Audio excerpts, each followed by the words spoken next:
Olá pessoal, tudo bem? Bom, hoje nós vamos para a nossa próxima aula. Eu estou com um fio aqui para o microfone, eu acho que ficar melhor, para o áudio ficar melhor para vocês, né? Na última aula, nós falamos de competência em razão da matéria. Eu comentei com vocês todo o artigo 114 da Constituição, né, os incisos, né, do 1 ao 9, e a gente analisou então na aula passada quais são as matérias de competência da Justiça do Trabalho, tá? Bom, agora a gente precisa analisar o seguinte: existem outras duas competências absolutas, além da competência em razão da matéria. A razão da pessoa e em razão da função. Em razão da função, a gente tem que analisar que é a competência que o legislador determina para cada órgão do judiciário. Então, por exemplo, a vara do trabalho, se a gente analisar o artigo 652, ela é competente funcionalmente para julgar todas as questões que envolvem reclamação trabalhista ligadas a contrato de trabalho. Então, nunca um TRT, por mais que ele seja superior, né, hierarquicamente à vara do trabalho, ele nunca vai poder julgar uma reclamação trabalhista com os temas previstos no artigo 652. Por quê? Porque o 652 deixa claro que quando você vai discutir contrato de trabalho, até mesmo inquérito judicial por ação de falta grave, né, esses temas são de competência da vara do trabalho, a competência funcional da vara. Então o TRT não pode julgar. Assim como os tribunais também têm competência para ação rescisória. É competência originária do TRT ou do TST o julgamento da ação rescisória. Então, nunca uma vara do trabalho vai conseguir julgar uma ação rescisória nem um dissídio coletivo. Porque tanto a ação rescisória quanto o dissídio coletivo são de competência funcional dos tribunais. Então, quando há essa violação, né, ou seja, um tribunal ou uma vara recebe uma ação que é de competência de um outro órgão, ela tem que se declarar incompetente funcionalmente, porque é uma competência absoluta, é uma competência que está ligada à organização judiciária da própria Justiça do Trabalho. Então, o que acontece? Desculpa pela minha tosse. Mas enfim, o que acontece nesse caso? Se a competência funcional é violada, o juiz, ao receber essa ação que não é da competência funcional dele, ele se declara incompetente e extingue o processo, ou alguns até remetem o processo ao órgão que seria o competente. Mas o normal é extinguir a ação naquele órgão ali e informar para a parte que ela teria que ter ajuizado a ação no órgão correto, né? na decisão que extingue o feito. Então, isso é competência funcional. Cada órgão tem a sua competência definida por lei e o advogado, principalmente, tem que saber para ele não poder ingressar com ação no órgão errado. Tá? Em relação à competência em razão da matéria, razão da matéria, perdão, competência em razão da pessoa, nós temos algumas pessoas que possuem competência e possuem privilégios em alguma parte do judiciário. Por exemplo, deputados e senadores, eles devem ser processados quando tiver ações envolvendo o seu mandato, a sua atuação como deputados e senadores no Supremo Tribunal Federal. Então, existe uma competência nesse caso, em razão da pessoa, para o Supremo Tribunal Federal. O STF tem competência para julgar as questões que envolvem os atos praticados pelos deputados e senadores nos seus mandatos. Outra questão é o artigo que é importante para nós, o artigo que mais é cobrado na nossa área, em provas especialmente, é o artigo 109, inciso 1 da Constituição. O artigo 109, inciso 1 da Constituição diz assim, ó, vou bem devagar para não bater no microfone, para não fazer muito barulho para vocês, para não atrapalhar, tá? O 109 diz assim: aos juízes federais compete processar e julgar, inciso 1. Então está falando que compete aos juízes federais. As causas em que a União, entidade autárquica ou empresa pública federal forem interessadas na condição de autoras, rés, assistentes ou oponentes. Então, em regra, as ações que envolvem a União, as suas autarquias, né, e as suas empresas públicas é de competência da Justiça Federal. Mas tem exceção. Quais são as exceções? Ou seja, quando que a União pode ser processada em outra justiça que não a federal? Nas ações de falência, as de acidente de trabalho e as sujeitas à jurisdição eleitoral e à justiça do trabalho. Então, a União pode sim ser ré, né, ou ser autora, ser parte na justiça do trabalho. Veja, a competência em razão da pessoa aqui é que a regra é que as ações que envolvem a União, suas autarquias, empresas públicas, Caixa Econômica, INSS, é na Justiça Federal. Só que existem algumas exceções, e a exceção que mais nos interessa é a Justiça do Trabalho. As ações que a União é parte nas questões trabalhistas é na Justiça do Trabalho que ela vai ser processada.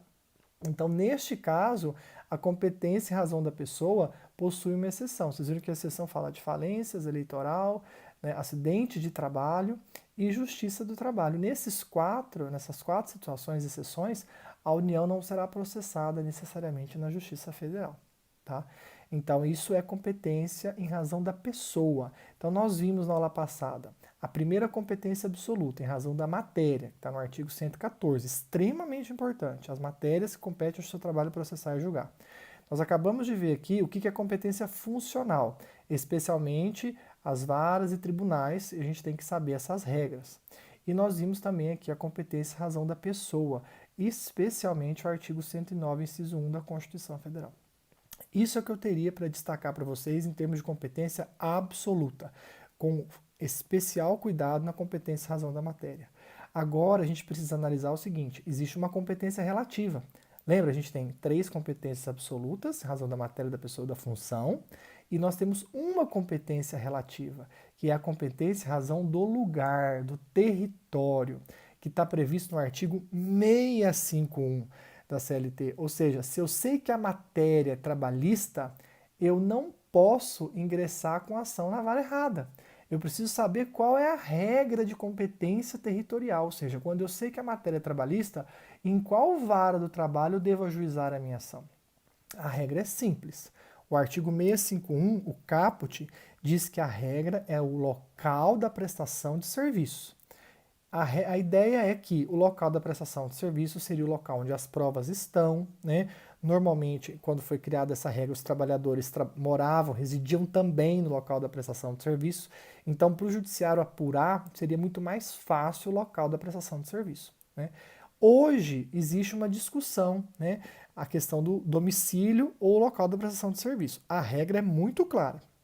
A regra é muito clara, ela diz o seguinte: a competência das varas do trabalho é determinada pela localidade onde o empregado, reclamante ou reclamado, né, prestar serviços ao empregador, ainda que tenha sido contratado no outro local no estrangeiro. Então a regra é muito clara. A regra nossa é que o local da prestação de serviço é o foro adequado para se ajuizar uma ação trabalhista.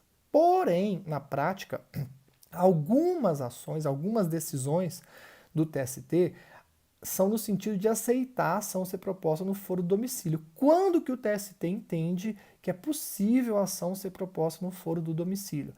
Quando, por exemplo, o empregado está residindo num local muito distante do local da prestação de serviço, um outro estado, por exemplo, e ficaria inviável ele propor a ação no local da prestação de serviço.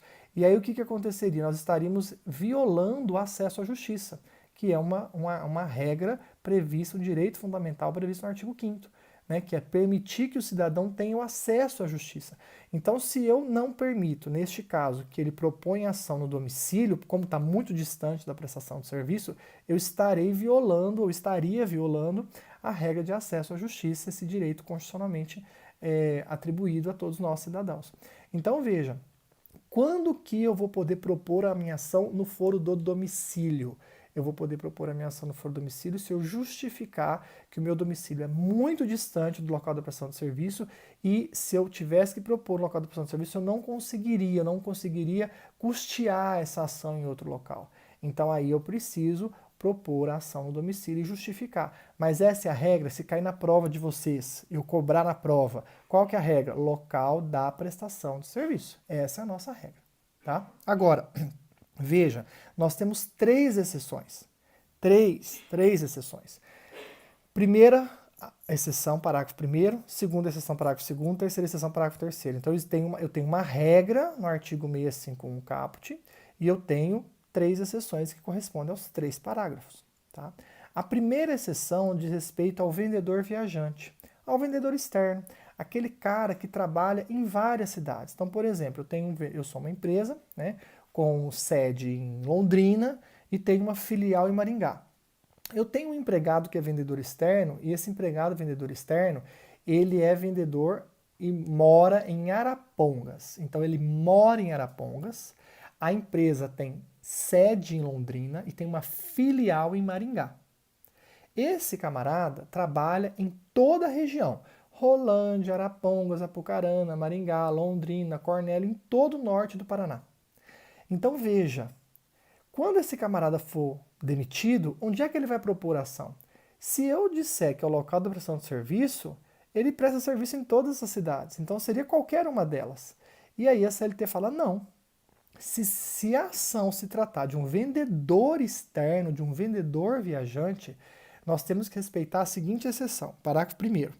Quando for parte de dissídio agente ou viajante comercial, a competência será da junta da localidade. Então a ação será proposta na vara da localidade em que a empresa tem agência ou filial e a esta o empregado esteja subordinado. Então eu tenho que me perguntar, ele mora em Arapongas, a filial é em Maringá e a empresa tem uma sede em Londrina. Onde esse empregado está subordinado? Se ele está subordinado à sede em Londrina, a ação tem que ser em Londrina. Se ele está subordinado à filial em Maringá, ele tem que propor ação em Maringá. Então ele tem que propor ação na vara do trabalho do local da empresa, do local que ele está subordinado, da cidade que ele está subordinado, ou filial, ou a matriz ou a sede da empresa. Mas, aí vem o detalhe da lei. E se Londrina ou Maringá não tivessem vara do trabalho? Então vamos imaginar no nosso exemplo que esse empregado está subordinado à sede em Londrina. Imaginemos hipoteticamente que Londrina não tenha vara do trabalho. Onde é que ele vai propor essa ação? Aí a saída será competente a vara em que o empregado tenha domicílio. Então aí ele pode propor ação em Arapongas. Então se ele mora em Arapongas, existe uma filial em Maringá e ele está vinculado à sede em Londrina, ele tem que primeiro propor em Londrina. Se Londrina não tiver, aí ele vai propor ação aonde? No foro do seu domicílio, que é Arapongas. Se Arapongas não tiver, ele fala aqui, na localidade mais próxima. Existe uma divergência se a localidade mais próxima é mais próxima de Londrina, onde seria a ação, né, originária, ou se é mais próximo do domicílio. Entende-se que é mais próximo do domicílio, porque para facilitar o acesso à justiça. Né? Então a regra seria Londrina, porque ele está subordinado a Londrina. Londrina não tendo vara do trabalho, Arapongas, porque ele mora em Arapongas. Arapongas não tendo a cidade mais próxima a Arapongas, que tem a vara do trabalho. Essa seria a exceção referente apenas ao vendedor externo, vendedor viajante. Então que fique claro que essa exceção só diz respeito ao vendedor viajante. Se eu perguntar na prova que o cara é vendedor externo, falar claramente que ele é vendedor externo, e que ele mora em Arapongas, e eu não falar onde ele está vinculado, aí a ação vai ter que ser no domicílio. Porque se o exercício não te der o local que ele está vinculado, então não tem como saber. Então aí eu pulo o local que ele está vinculado e vou no foro do domicílio, porque é uma regra que eu tenho que respeitar. Se é vendedor externo, primeiro no local que ele está vinculado. Se não tiver, no domicílio. Se não tiver, no local mais próximo. Então cuidado com isso, porque cai bastante a competência territorial. Lembra que eu comentei que as duas competências mais importantes são a competência da matéria e a competência territorial. Saber quais são as matérias e saber onde eu tenho que propor a ação. Tá? O parágrafo 2º, ele fala de trabalhadores, né, de brasileiros que moram aqui no Brasil, são contratados para trabalhar aqui e vão prestar serviço no exterior. Então, por exemplo, eu sou brasileiro, sou contratado de uma empresa aqui no Brasil, a empresa pode ser multinacional ou não, pode ser brasileira ou não, né? Então eu sou brasileiro, sou contratado aqui no Brasil e aí vou trabalhar no Iraque. Sou contratado aqui no Brasil para prestar serviço no Iraque. Vou para o Iraque, fico lá 1, 2 anos, volto ao Brasil, sou mandado embora. Onde é que eu vou propor essa ação? Na Justiça do Trabalho Brasileira.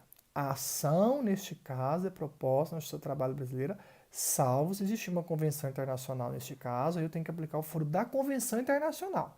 Se não tiver convenção internacional dizendo qual é o foro, que são convenções realmente difíceis de acontecer, de existir na prática, né? Eu posso propor ação no foro aqui da Justiça do Trabalho Brasileira. Eu vou ver o último local que eu prestei serviço e vou propor a ação ali. Tá? Essa é a disposição. Então, se eu sou brasileiro, sou contratado aqui no Brasil, eu trabalho para uma empresa aqui no Brasil, a empresa pode ser multinacional ou brasileira, e vou transferido para o exterior, presto um serviço lá. Quando eu volto, se eu sou mandado embora, eu posso propor ação aqui no Brasil, porque eu fui contratado aqui, o meu vínculo era com a empresa aqui no Brasil. Tá? Agora, qual direito material que eu vou aplicar? Eu vou aplicar as regras do Iraque, as regras de direito do trabalho do Iraque ou as regras de direito do trabalho brasileiro? Aí eu tenho que analisar qual é a mais favorável em relação a cada instituto. Se no Iraque é melhor a hora extra, eu provo que no Iraque era melhor a hora extra que no Brasil e o juiz tem que aplicar a hora extra do Iraque. Se as férias no Brasil é melhor, eu peço para aplicar as férias do Brasil. Então eu poderia aplicar, neste caso, duas legislações de direito material, a do Iraque e a do Brasil, ou seja, a que for mais favorável ao trabalhador em cada matéria. Só que aí, lógico, se eu propor uma ação dessa no seu trabalho, eu vou ter que informar, vou ter que traduzir a lei iraquiana, vou ter que mostrar para o juiz, né, que realmente a hora extra no Iraque era bem melhor que no Brasil, então eu tenho direito a receber a hora extra de lá. E as férias daqui, porque as férias de lá que eu recebi era pior, então eu tinha que receber as férias do Brasil, que é de pelo menos 30 dias. Então eu vou ter que fazer essa comparação e aquilo que a empresa me pagou a menos, o juiz vai determinar que ela pague o valor ou a diferença do direito que era melhor, seja no Iraque ou seja no Brasil. Tá? Então, a regra de direito material é a que for mais favorável em cada instituto. Tá? Deixa eu desligar o WhatsApp aqui, porque senão vai fazer um barulho de mensagem que vai nos atrapalhar. Tá? Então, veja, artigo 651, parágrafo 2º. Eu vou ler com vocês novamente. Novamente não, eu vou ler para ratificar o que eu falei.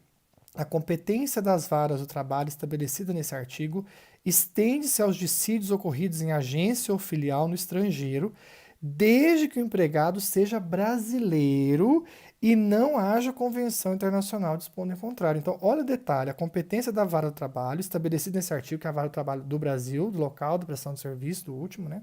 Estende-se aos dissídios ocorridos em agência ou filial no estrangeiro, desde que o empregado seja brasileiro e não haja convenção internacional dispondo em contrário. Então, quer dizer, se eu tenho um empregado brasileiro e eu trabalho numa agência ou numa filial aqui no Brasil, né, e vou para o exterior, sou transferido para trabalhar no exterior, esse período, então, quando eu voltar, eu posso propor ação aqui no Brasil, né, porque eu sou um brasileiro, fui contratado aqui, trabalhava aqui. Né. Agora, é óbvio que se eu for para o Iraque sozinho, fui para lá e arrumei um emprego lá e fui contratado lá, a ação tem que ser proposta lá e o direito trabalhista é o de lá. Né? Então, se eu vou para os Estados Unidos e arrumo um emprego nos Estados Unidos e a empresa lá não me paga, eu vou propor a ação lá. Eu só vou propor a ação aqui no Brasil quando eu sou contratado, sou brasileiro, estou aqui no Brasil trabalhando numa empresa, eu sou contratado aqui por essa empresa para trabalhar no exterior. Aí sim faz sentido quando eu voltar a propor a ação aqui, desde que não haja convenção internacional dispondo em contrário. Tá? E a última exceção fala de empresas que têm atividade, que desenvolvem atividade fora do local da sua contratação. Então, por exemplo, o circo, teatro, empresas em exposição. O circo e o teatro é um exemplo clássico, né? Eles podem contratar a pessoa em qualquer cidade e essa pessoa vai trabalhar com ele em vários locais. Ou seja, o circo e o teatro, eles não prestam serviço no local que eles contratam, eles vão prestar serviço em vários locais, né? Então, quando eu tenho uma empresa que desenvolve as suas atividades fora do local da contratação, e ela contrata um trabalhador, neste caso, o trabalhador pode escolher entre o local que ele foi contratado para propor ação ou de qualquer local que ele prestou serviço. Então, se você pegar o parágrafo 3º do artigo 651, diz assim, peraí.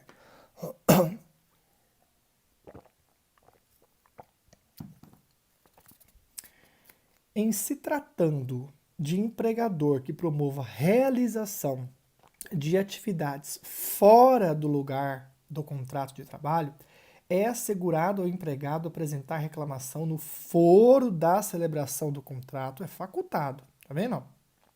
É assegurado ao empregado apresentar a reclamação no foro do local do foro da celebração do contrato ou no da prestação do respectivo serviço. Então, olha só, em se tratando de empregador que promova a realização de atividades fora do lugar do contrato de trabalho, circo, teatro, por exemplo. é assegurado ao empregado apresentar reclamação no foro da celebração do contrato. Então, se eu fui contratado em Londrina por um circo, sei lá, do Beto Carreiro, fui contratado aqui e fui trabalhar com eles aqui em Londrina, fui para São Paulo, fui para Manaus, fui para Fortaleza. Eu posso processar esse circo do Beto Carreiro em qualquer uma dessas cidades, porque eu posso escolher entre o local que eu fui contratado ou da prestação dos respectivos serviços. Qualquer local que eu prestei serviço, a vara do trabalho é competente para poder julgar a minha ação. Tá? Então, essas são as 3 exceções. Então, a regra é o caput, local da prestação de serviço, e eu tenho 3 exceções. Quando eu falo de vendedor viajante, vendedor externo, eu tenho que primeiro propor ação no local que eu estou vinculado, na cidade da empresa que eu estou vinculado, seja a filial, seja a matriz. Na falta de vara de trabalho nessa cidade, no meu domicílio.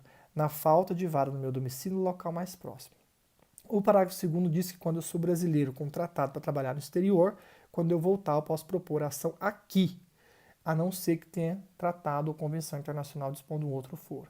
E o parágrafo 3º traz que se eu trabalho numa empresa que presta serviço fora, realiza atividades fora do local da contratação, eu como empregado, quando sou mandado embora, posso escolher o local que eu vou prestar, que eu vou propor a ação, ou no local que eu fui contratado, ou em qualquer um dos que eu prestei serviço.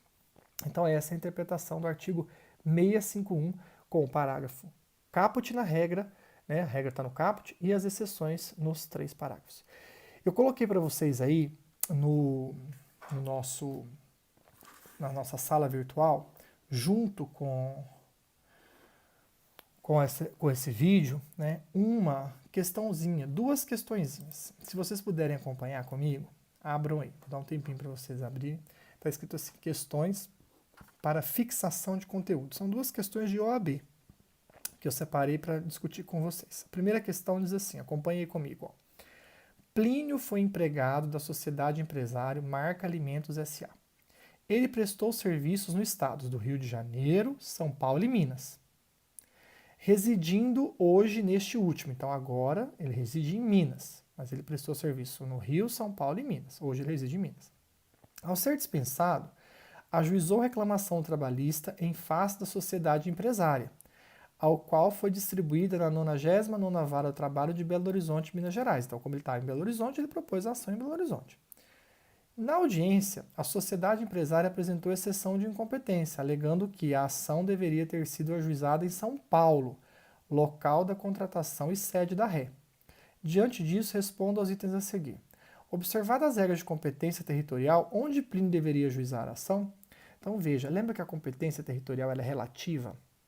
Por que ela é relativa? Porque ela é de interesse dos particulares, certo?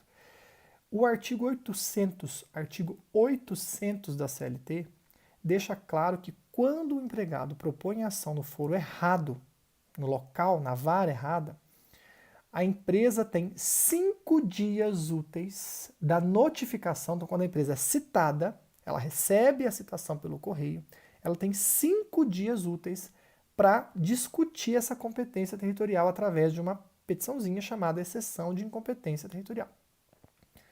Por isso que nós falamos que a competência relativa ela preclui, porque ela não pode ser alegada de ofício, ela tem que ser alegada pela parte, ela tem prazo, porque ela é de interesse das partes.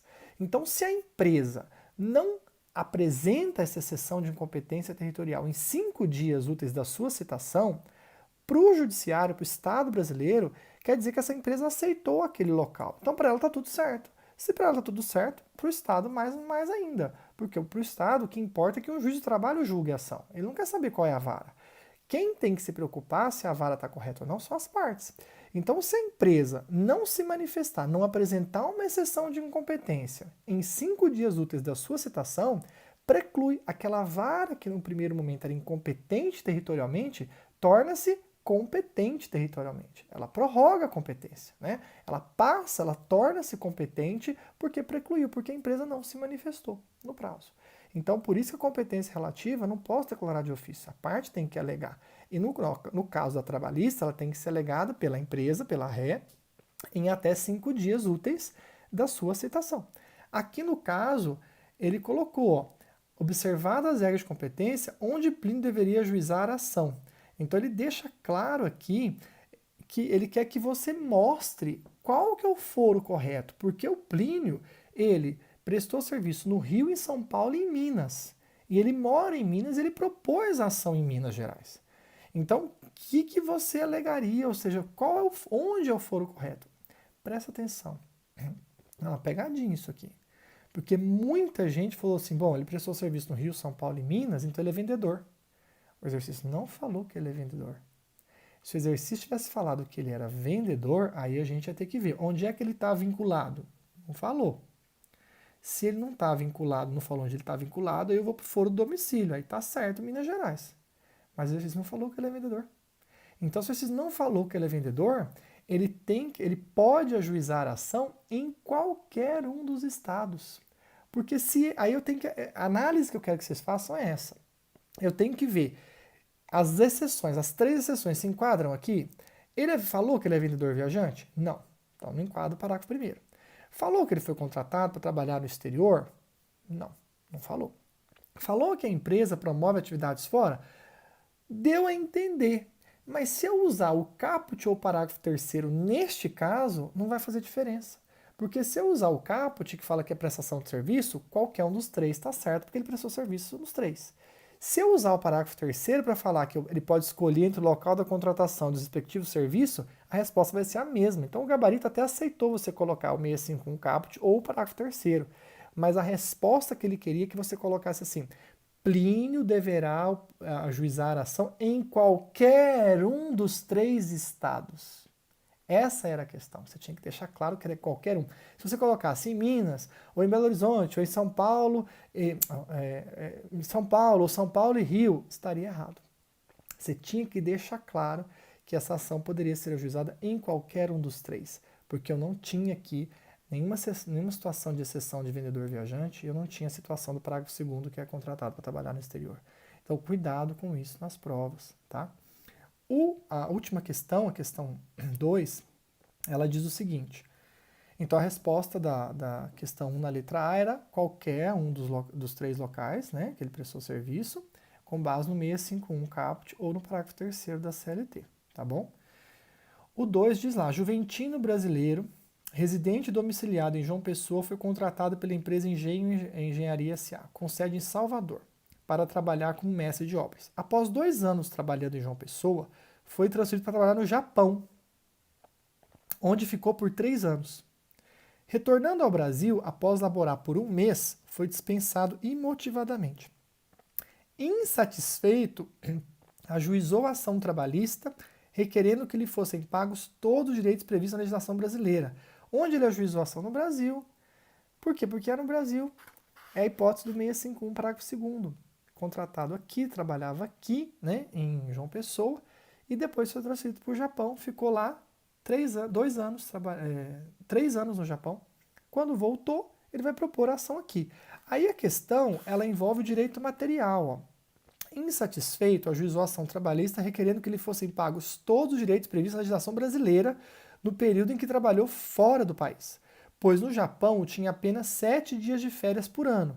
Então, ele está certo em querer que as férias sejam do Brasil, porque lembra que a regra, isso está no artigo 3º, inciso 2º, da Lei 7.064/82.